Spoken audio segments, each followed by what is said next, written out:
हर मानव की चाहत होती है कि वो एक अच्छा और सार्थक ज़िंदगी जिए। अपने सोच, विचार और सामर्थ्य के अनुसार हर कोई अपना लक्ष्य निर्धारित करता है और उस पर क्रियाशील होते हैं। मनुष्य का जीवन विविधताओं से भरा है। इसमें कभी दुख होता है, कभी सुख होता है। ये बात निर्विवादित है कि कोई भी विचार, कोई भी कर्म पहले विचार रूप में जन्मता है, उसके बाद ही वो क्रिया रूप में दर्शित होता है। मनुष्य अपने विचारों से ही रिश्तों के मध्य मतभेद पैदा करते हैं या प्यार बढ़ाता है।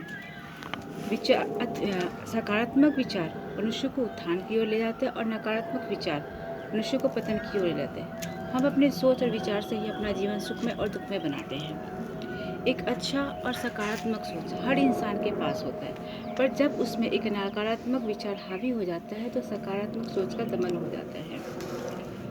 जिंदगी में अगर विचार शुद्ध है तो बुद्ध है, अगर विचार बुद्ध है तो क्या कहने।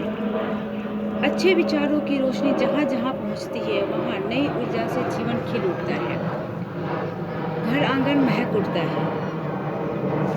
जीवन तब तुलसी की तरह पावन, जल की तरह निर्मल और सूर्य की तरह ऊर्जावान होती है। तब जिंदगी कितने तक दिन तक दिया जाए इसका कोई मतलब नहीं। जीवन को जीवन की तरह जीने का जो मजा है वो अलग ही अनुभव है। सादगी का गहना पहनकर जिसने जीवन को सुशोभित किया, उस जीवन की बात ही निराली है। मनुष्य को विचार के स्तर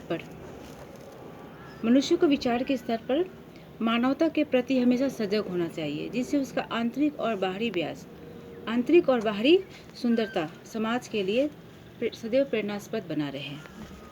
हमें अंधकार का नहीं, आलोक का स्वागत करना है। कंकर से शंकर और पाषाण से प्रतिमा बनने का सकारात्मक सोच के द्वारा ही संभव हुआ है। निर्मल सकारात्मक सोच उस बहती हुई नदी की तरह है, जो बहती तो है और साथ में जो भी रास्ते में कूड़ा करकट आती है सबको बाहर ले जाती है और निर्बाध गति से बहती रहती है।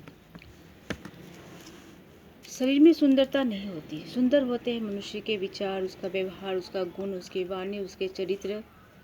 जिसमें सारे गुण है वो दुनिया का सबसे सुंदर इंसान है। उन्नत निर्मल विचार से ही जीवन वाटिका को सजाना है। सुंदर सकारात्मक सोच के सजग प्रहरी, नेक दृष्टिधारी सदैव बने रहिए।